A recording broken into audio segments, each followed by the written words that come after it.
coast to coast, it's your hosts, the Lombardi Leap and Mersey FB. This is Beyond the Frozen Tundra.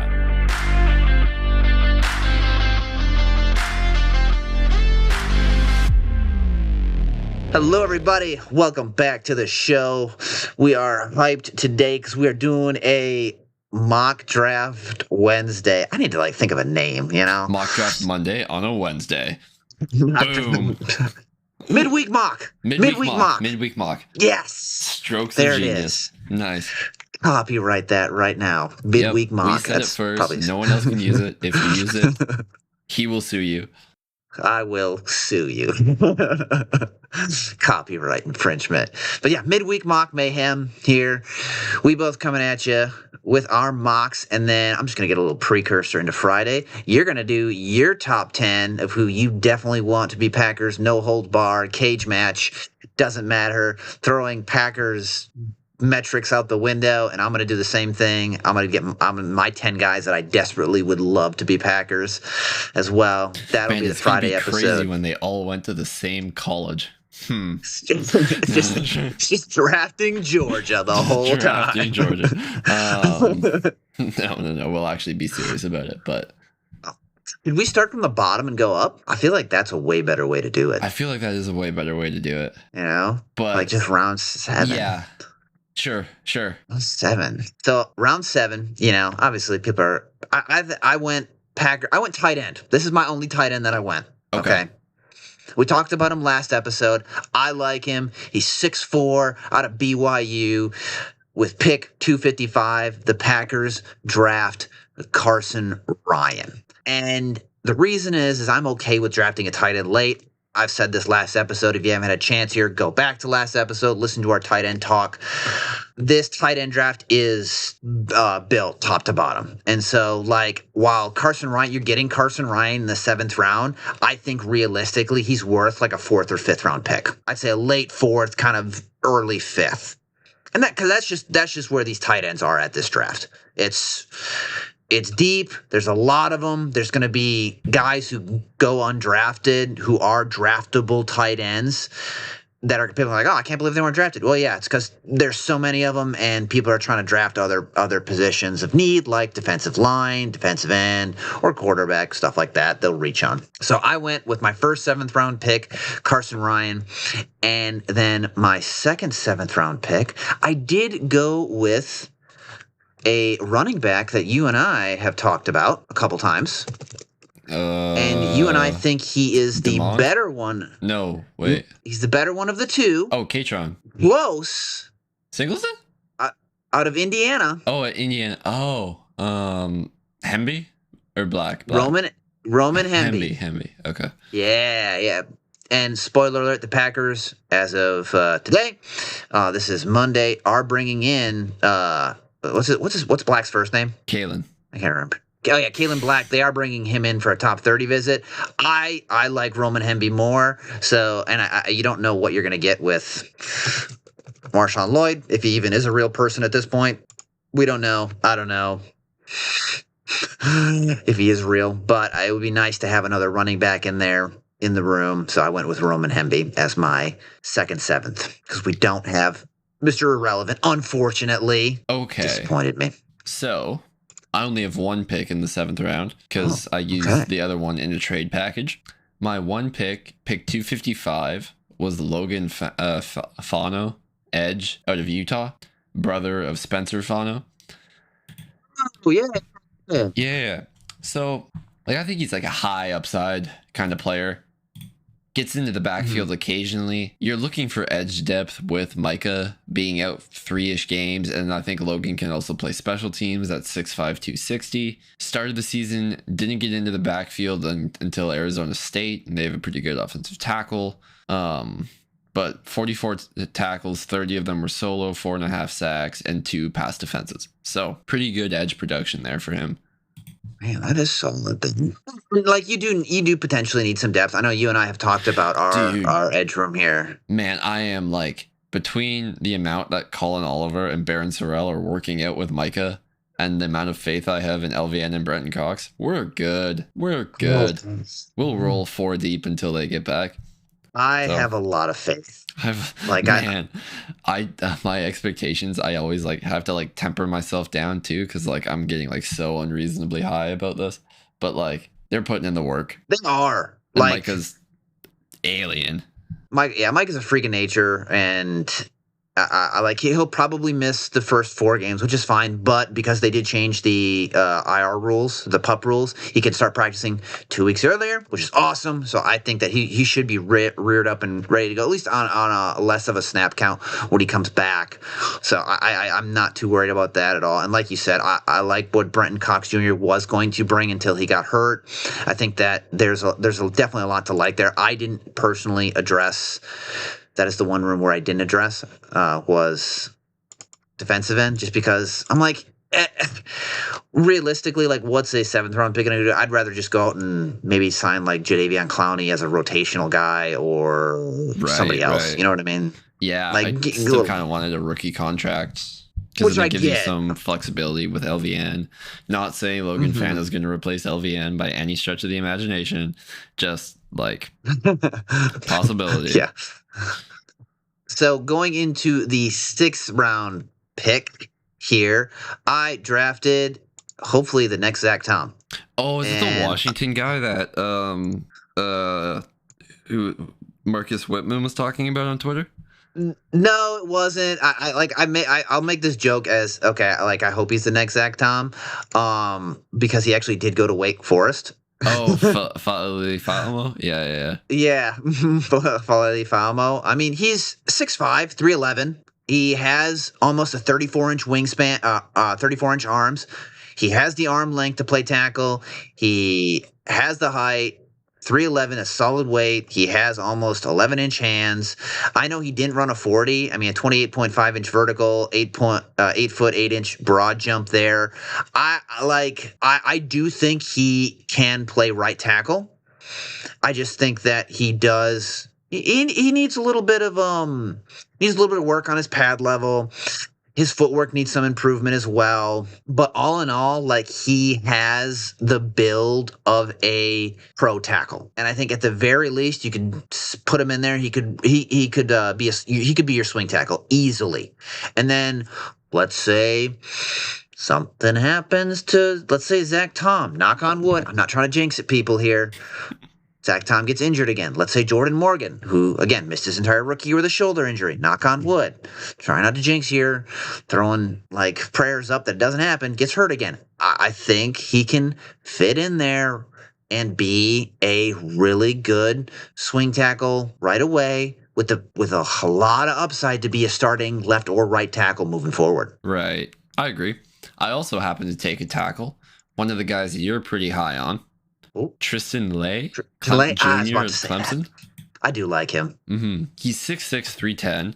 Like he could improve a little bit with hand timing, his anchor footwork. I don't know if Getsy would be the guy to do it, but they have had success with late round tackles before. Look what they turned Sheed into, and who's the other guy who was on IR this whole year who they had high hopes for? Glover. Travis Glover. Yeah. Mm-hmm. They have high hopes for him. So. Also, I think like Lay could be a guard if he has to be. So he gives you versatility up and down the offensive line. Yeah. I think that's an awesome thing that the Packers do. They'll take tackles. Like the Packers just don't draft guards. They'll draft centers and tackles, and then they'll take tackles and be like, okay, like look, maybe you don't have the athleticism to kick outside, but guess what? Like you're big and beefy enough to where we can move you inside. And you'll be a really good quality starting guard, which is what they did with, like Sean Ryan played left tackle at UCLA. They kicked him inside. They kicked him inside, and as well as Anthony Belton, who I was a big fan of him the past 2 draft periods. I said that he needs to kick inside to guard right away. They didn't do that. They waited a little bit. It irritates me if you couldn't tell, but I think that now he has an entire offseason at guard. I think that he will play well there moving into next year. So, yeah, I definitely if it's the one thing I do trust the Packers on, it's taking a tackle, kicking him into guard, and getting a lot of extra juice out of them and making them into a very, very good guards. Yeah, so I kind of agree with you there. Who was your 6th round pick? Oh, wait. I had two. Round 5. I had two Oh, you had- 6th round. I had two 6th round. 2-6. Okay. Because I got a 6th round out of a trade. Okay, first, hold on. Just so I don't confuse anyone, I made 2 trades. One to trade back in the 3rd round and get pick 88 and 124 in exchange for pick 84 and 160. And then I also traded to get up into the 5th round, pick 146 and 206 for pick 236 and a 4th round pick next year, because I think we'll have a lot of them. And I can just kind of I'm just throwing it away right now. So might as well. Yeah. That was a good deal. So And then so now we're on round 5. I Yes. went for no, this is my second 6th round pick. Sorry. oh yeah, Pick your second pick 6. 206. I took wide receiver Reggie Virgil, Texas Tech. Yeah. Okay. Yes, he is 6'3", Aw. 190. Oh, okay, that's why. That fits. Yeah. He's 6'3", very 190. explosive. Ran a 10-7 broad jump. Vertical jumps 36. So I think he did really well at Texas Tech this year. I think you can play him like in multiple spots. He's not just outside. You can play him inside a little bit too. So I think he's ideally the Z, and it gives you flexibility because you don't know what Savion's going to be and if he's healthy. Oh, true. That's a good point. Wicks and Reed are free agents next year, right? No, As Reed yes, is a free agent next year. Wicks is the year after, I think. No, they're both Wicks and Reed were both drafted the same year. Okay, so they're both free agents. It's going to be interesting to see which one they keep. At the end of next year, you'll only have Christian, Matthew Golden, and Savion under contract. I think it would be good to add another body to this room. You know how Green Bay operates, where they like to get in front of an issue a year ahead. That's if they extend Christian Watson, because Watson is technically a free agent as well at the end of the season. Yes, they're going. Spoiler: they're going to extend Christian Watson. They're gonna. Yeah. So you're bringing in a 6'3" guy, and they like that kind of like, because I know he's not the fastest guy from what I've read. 100 receptions for 1,500 yards and 16 touchdowns. Can he block? He's 6'3", 190. I don't see why not. Also, you gotta keep in mind too that his quarterback was Baron Morton, True. who we brought in for a visit, but also cannot throw a football. Kind of blew apart when they needed it most in the playoff game there. So And maybe they're just asking him about Virgil. Like, so hey, that wide receiver you couldn't hit. That 6'3" guy. Tell us about who him. still somehow got 1,500 yards under you. I think like blocking is the thing you can develop. You just have to be willing to do it. So I just I wonder that because like the Packers like these late round wide receivers. I think of like Geronimo Allison, who was like a bigger, thicker dude who could block. I think about obviously Alan Lazard got paid in free agency too as well. A kind of not the fastest guy, but a bigger, thicker guy who was willing he's to a block. little skinnier, just like naturally the way his frame's built, but he carries the 190 well. So he's not like Colby Young, who's like 6'3", 215, but so. And I did like Malik Heath too. Yeah, that's kind of well. like, this is like another Malik Heath. So even though Malik Heath's like listed at 213, which is wild. I did not know that. But still, like that what do they call it? The goon wide receiver? I think that's what it's called. That's what Matt LaFleur called him. They're called the goon. Yes, yeah, just a wide receiver's gonna get down dirty, and they can get a guy like that. I do think they need a guy like that. Like as much as I love Christian Watson, that's not really his. He'll do it. He will do it, and he's gotten better at it. It's not his type. Obviously Reed and Golden, not that kind of a guy, wide receiver. And like you'd mentioned, it remains to be seen if Savion can stay healthy, if he can be that kind of goon wide receiver as well, with a lot more explosive upside. So, yeah, I like that pick. That's a sneaky pick right there. So who's your 5th round pick? I almost took a wide receiver, but I decided to go for the all-NFL name team here. Okay. And a guy that so there's 2 cornerbacks that go to this school. I like the other one that nobody really seems to be talking about. And it is the cornerback out of Washington, Ephesians Prysock. I like him so much better than Takario Davis. I think they're both pretty much the same. I think Ephesians played mostly out of the slot, did he not? I don't think so. I mean, he's a tall dude. Like, which Yeah, so is Traden Stukes, but look where they played him.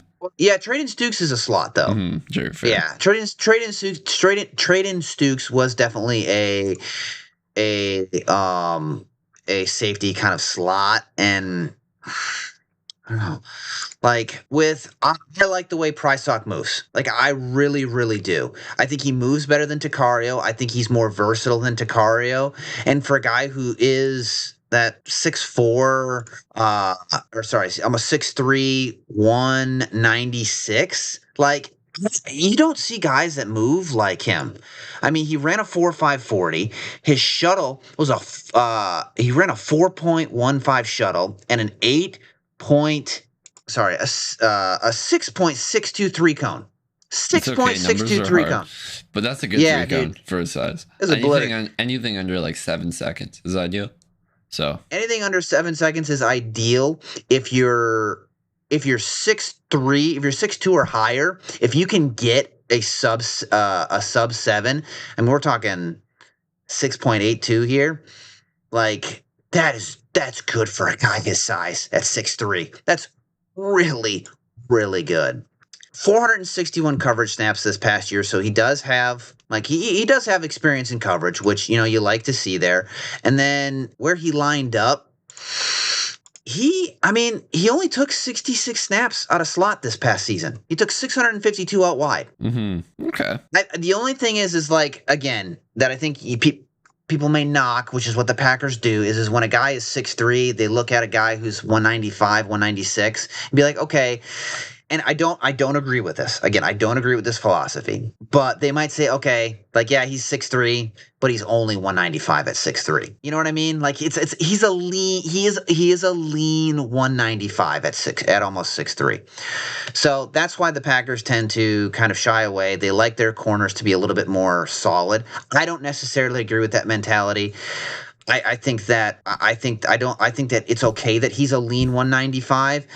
Because he's not a weak lean 195, if that makes sense. Right.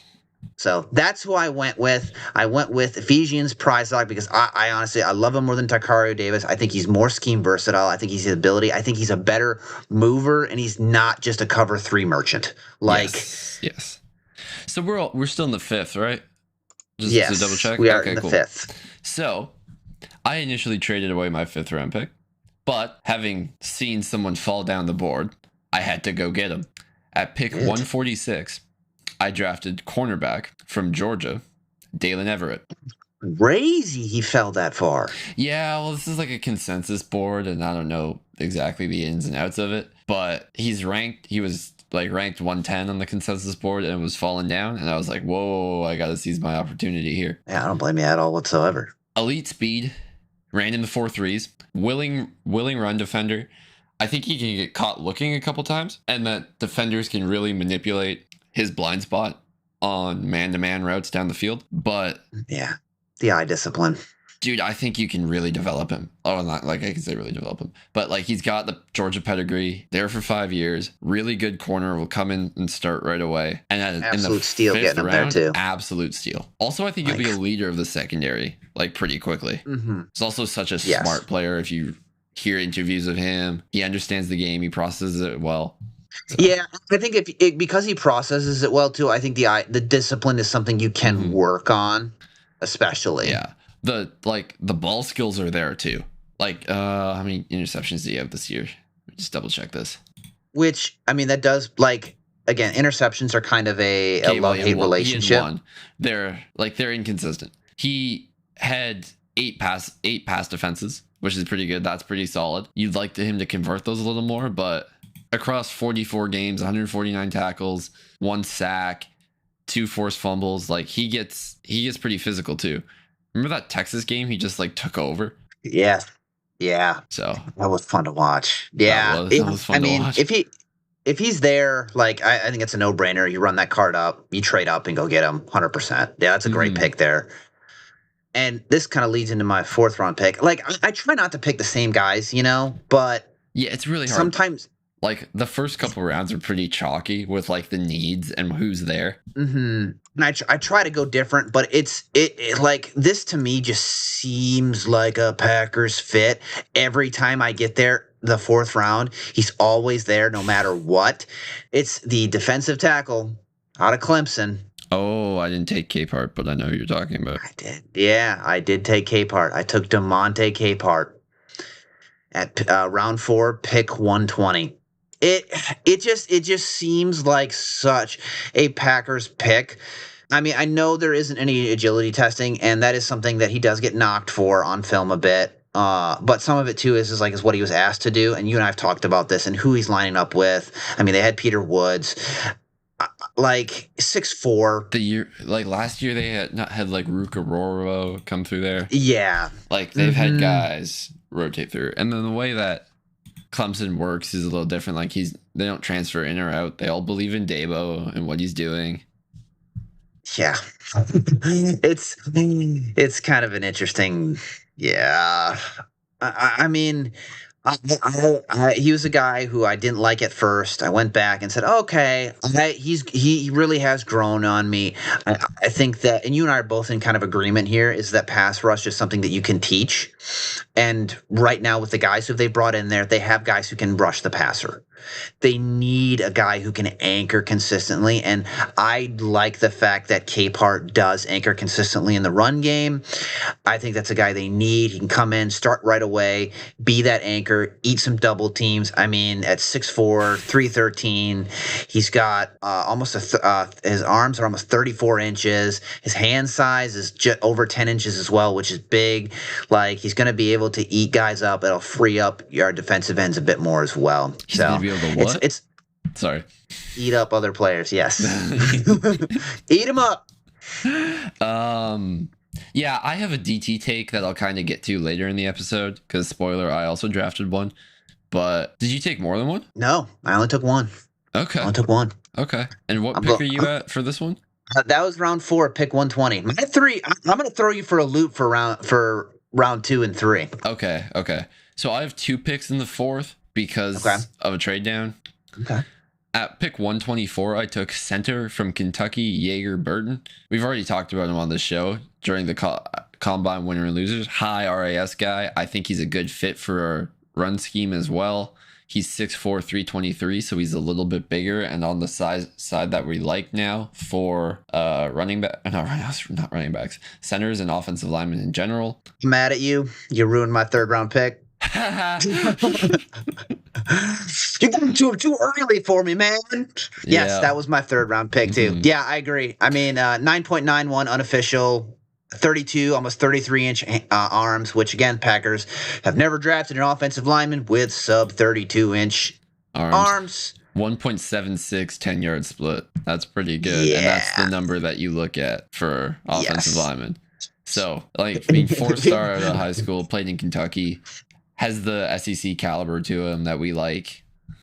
Still blew my mind that he ran a 4.940. Like, that's amazing. You don't need it. I never hope he has to run that, but still. Like, again, like 6'4", though, 312. I mean, the vertical, I like the vertical too, a 28-inch. The broad jump was really nice too, so you have some explosive pop there. Like you said, there's just a lot to like about Jaeger Burton. I mean, tier 1 name. I mean, that dude is. I love that kind of. That's an offensive lineman name and a half. Jaeger Burton. I can't wait for that. Like Packers draft him, that's gonna be awesome on like Monday Night Football or something like that. Jaeger Burton, Kentucky. Kentucky. Sorry. Like that. I actually don't know what he talks like, but it would be pretty funny. So. Before we move on to your 3rd round pick, actually, that was my 3rd round pick. Okay, so I'm just gonna finish up with my last 4th, and then I'll do my 3rd, and then we can go into the 2nd. Okay. All right.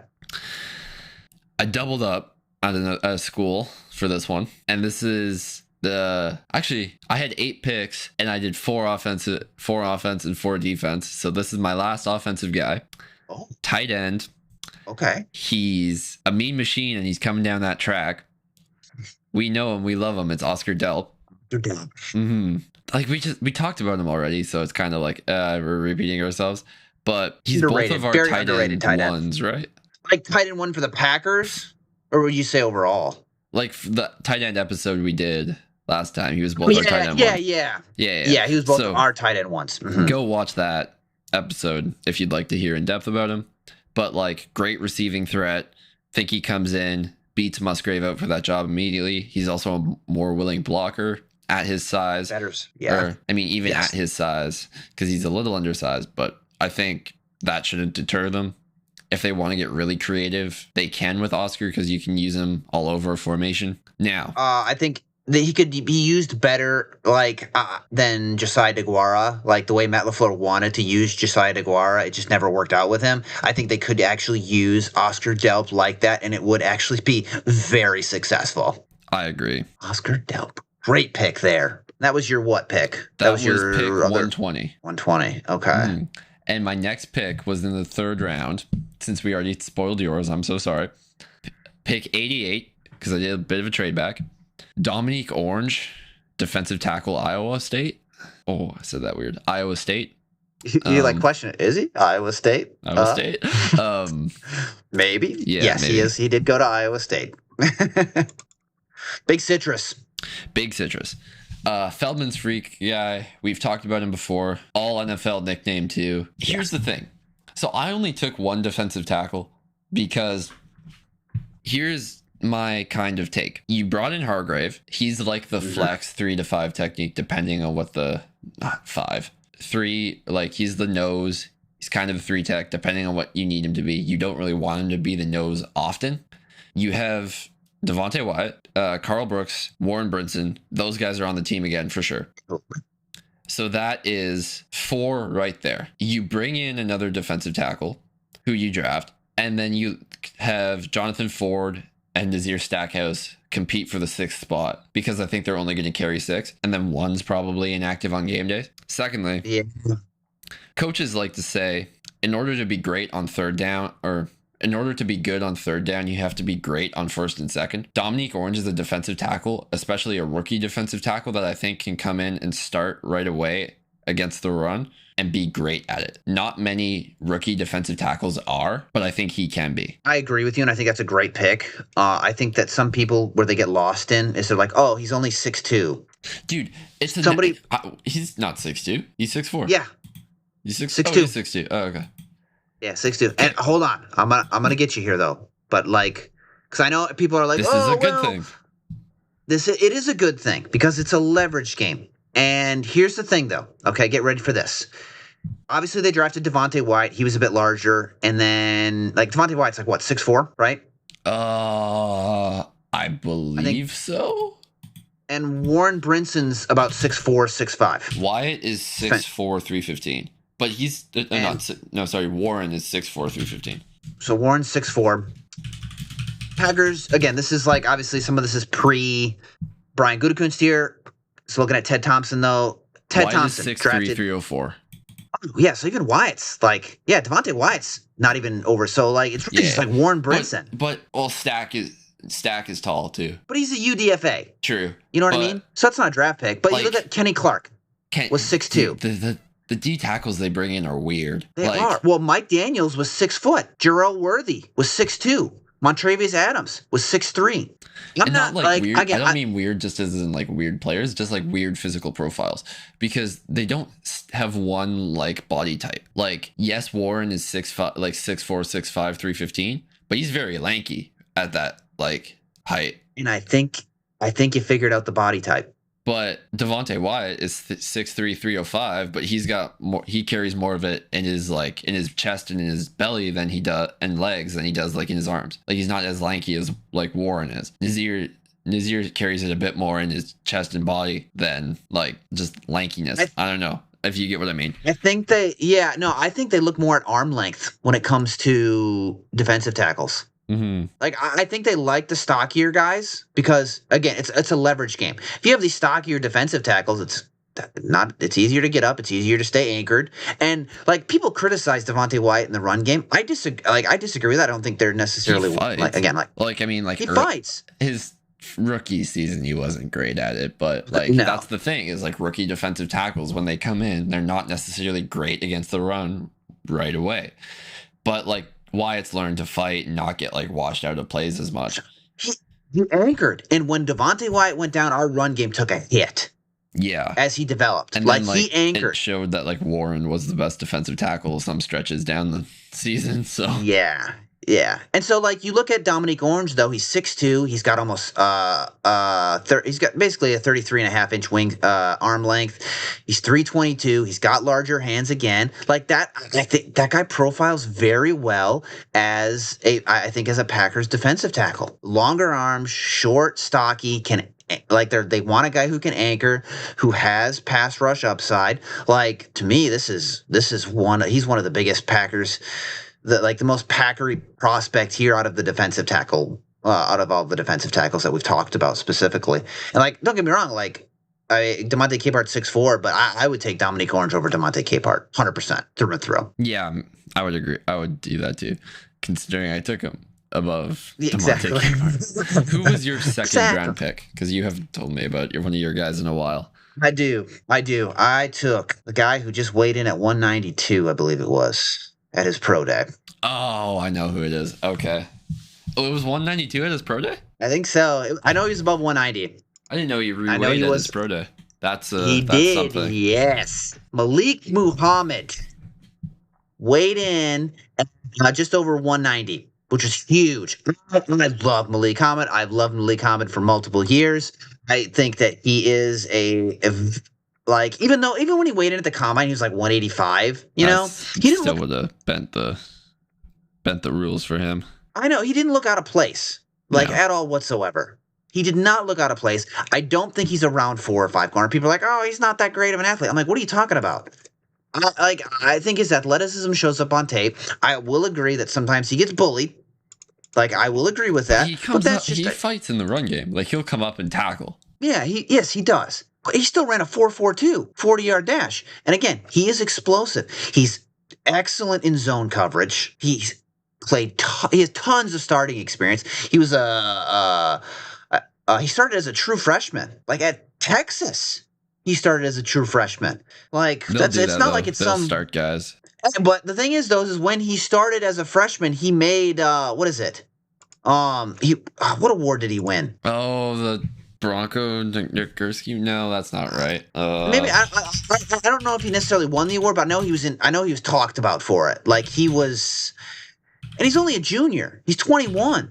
He doesn't turn 22 until September of this year. And he has tons of starting experience. Okay. He did earn he earned SEC Defensive Player of the Week. He was a Jim Thorpe Award finalist or watch list. Finalist, yeah. And all SEC second team. Yeah.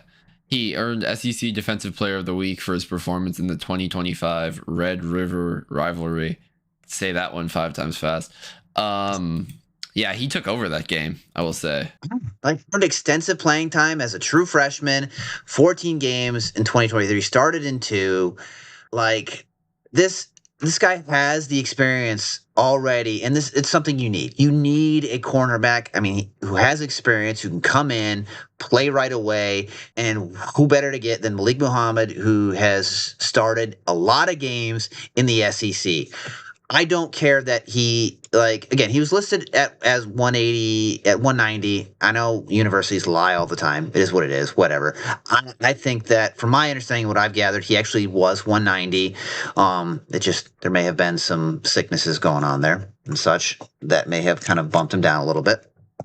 But I think he plays more at 190, and he's a solid. Like, when I talked about earlier with Prysock, he may be lean, but he's a solid lean. He's a solid lean cornerback, which I think benefits more in this modern game when you have these quick twitch wide receivers who can take off on a dime. Right. You can teach him to fight.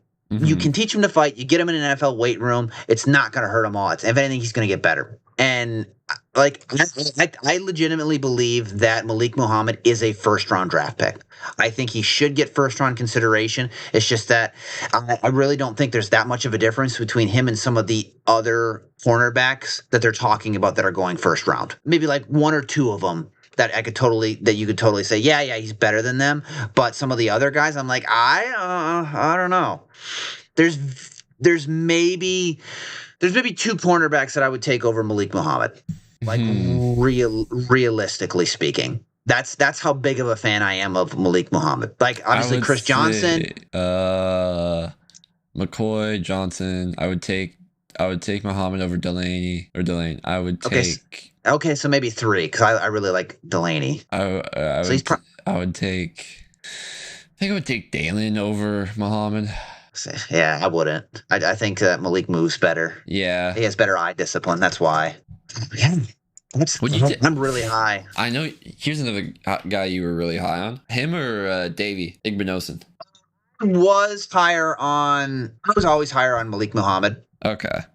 I always was higher on Malik Muhammad, and Igbinosun didn't test well. Right. Like I thought, like when I talked about Davey there originally, it just seemed like a Packers pick, but then he tested poorly, and I'm like, okay, that's not happening anymore. Fair. 3-cone didn't go well. Mm-hmm. At all. So, but he did have a good Senior Bowl. So for my second pick, you mentioned him, or my second round pick, you mentioned him. I think this is best case scenario. Packers beat reporter or like Packers draft guys love this pick. They hope that it is the pick. Chris Johnson, quarterback, San Diego State, was there at 52, and I just had to pounce on that opportunity. Yeah, you cannot take that. You can't, especially with you cut Hobbs, you sign Benjamin St-Juste, okay, he's competing for corner 3 ideally and a special team spot. This draft, taking Johnson and then Everett later in the draft, you've completely brought in 2 new starters and revamped your secondary completely. Johnson's great zone instincts, pretty physical. Don't think he'll like thrive in press man, which is good. You don't run a lot of press man in the NFL anymore. No, you don't. He compliments Everett very well too. He does. Funny considering I took Everett second, but the way we went through this mock, just kind of did it backwards.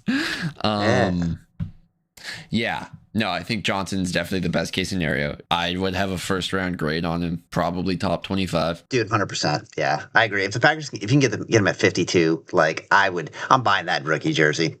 Dead serious. What number do you think he'd wear? You think he's a single digits guy, or is he kind of like? What was he at? I mean, he was in the 20s. San Diego State. What's he? Like, what do you get? Oh, he was number 1. I don't know what he would take. 21 right now. That one's free, I think, unless someone changed to it. I don't remember. Oh no, St-Juste took it. Oh yeah, that's right. He could be 22. Sure, yeah.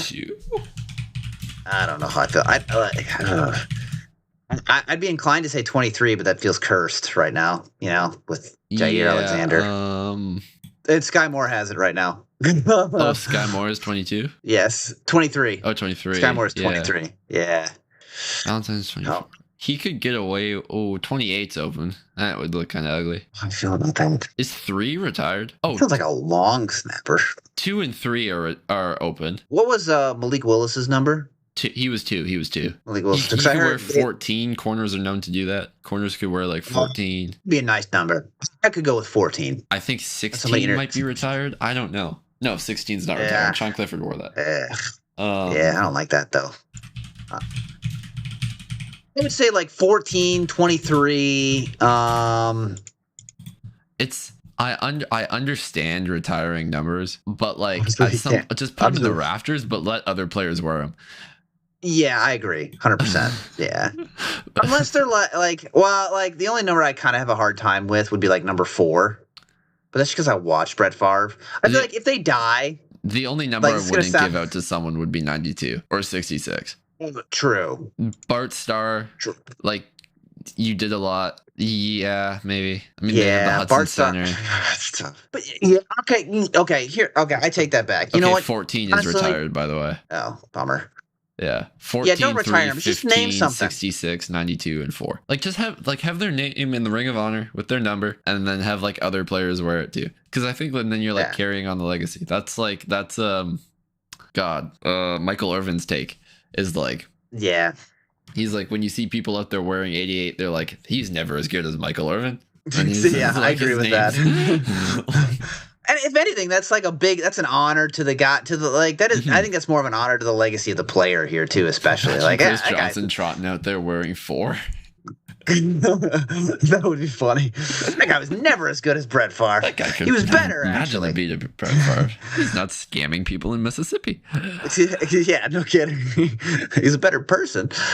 Yeah, I agree with that though. 100%. Stop retiring numbers. Let it go, kind of a thing. But man, that was great. Those are all. Yeah, that's a great pick there. Mm-hmm. I'm looking forward to our next episode though, especially to kind of see who your no holds barred top 10 are, and who my holds no bar top 10 are as well. I think it's gonna be interesting to see what crossovers we have there, like just with who you like, who I like, and defying the metrics. All right. All right. Thanks for listening, everyone.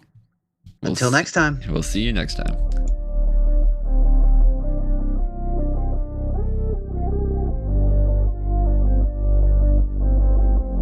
To Packers fans coast to coast, thanks for going beyond the frozen tundra. We appreciate you tuning in. And as always, go Pack Go!